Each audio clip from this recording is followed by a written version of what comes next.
बधाने गौ उत्पादन की गाय माता किसी गाय माता का कोई मालिक नहीं, ना भगवान भी मालिक नहीं। भगवान ने भी अपने पाँव गाय माता चलाई है, वो मालिक कोई नहीं होते। गाय माता तो हमें पालती है, हम क्या गाय माता को पालेंगे?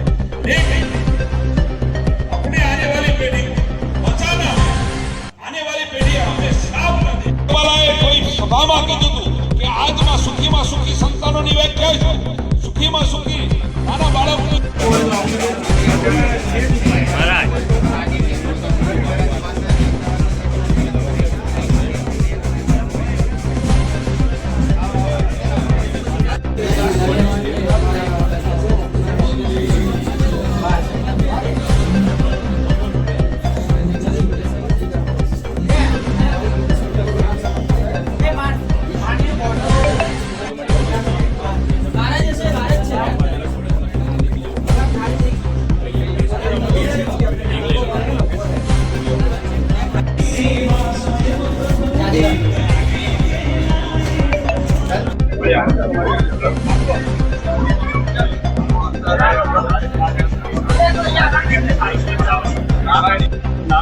આજના મુખ્ય અતિથિ તરીકે જે આવેલા પદાધિકારીઓ અધિકારીઓ સંસ્થાઓનું સ્વાગત છે અને આજે ગૌ આયામ તરફથી અને મણિનગરની અંદર ગૌ આયામ તરફથી અને પ્રોસેસ બાબતે જે એક યુનિટ મળી રહ્યું છે એ બાબતે સમાજના સંદેશ આપો ગૌવંશ બાબતે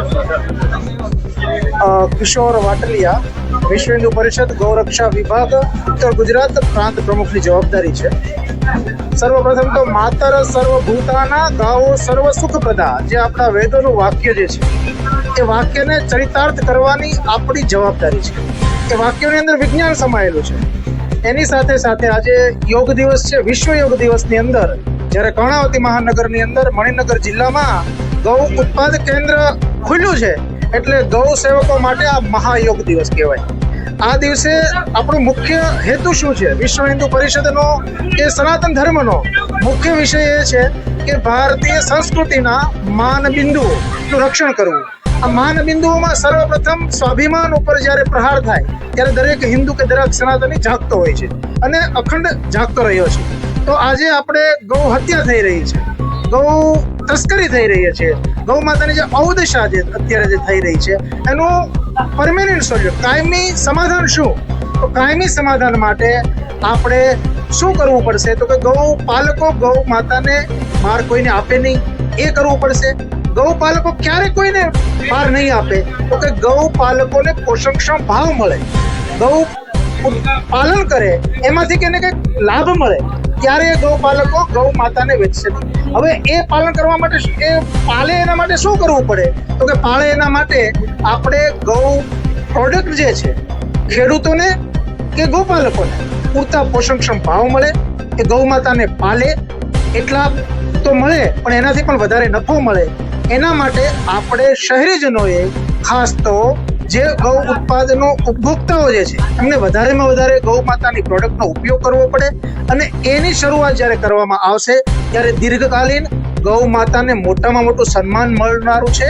અને આ સન્માન મેળવવા માટે વિશ્વ હિન્દુ પરિષદ 365 દિવસ 1964થી લઈને અખંડ પ્રયત્નો કરી રહી છે અને એના ભાગરૂપે આજે જ્યારે એના પ્રેરિત એના પ્રોત્સાહનથી જ્યારે ગૌ ઉત્પાદનો સ્ટોલ ખુલી રહ્યો છે, એ સ્ટોલ ખુલે છે એટલે નક્કી છે કે એની પ્રોડક્ટ ત્યાં વેચાવાની છે, ગોપાલકોને ફાયદો થવાનો છે, ગૌ માતાને સન્માન મળવાનું છે। એનું જે અત્યારે આ સ્ટોલ ખુલ્યો છે એના માટે આ સ્ટોલ ધારકોને પણ અભિનંદન અને સમગ્ર સમાજને પણ અભિનંદન કે આ જે પ્રથમ પગથિયું જે પ્રાઇમરી જરૂરિયાત છે એને આપણે સમજી છે અને ભવિષ્યની અંદર આવા અનેક મહાનગરની અંદર સ્ટોલ ને દરેક મહાનગરની સ્ટોલ ખુલ્લા થશે તો એ વાતનું નક્કી છે કે ગૌ માતા રસ્તા પર તમને તસ્કરી કે ગૌ માતા રખડતી તમને દેખાશે નહીં।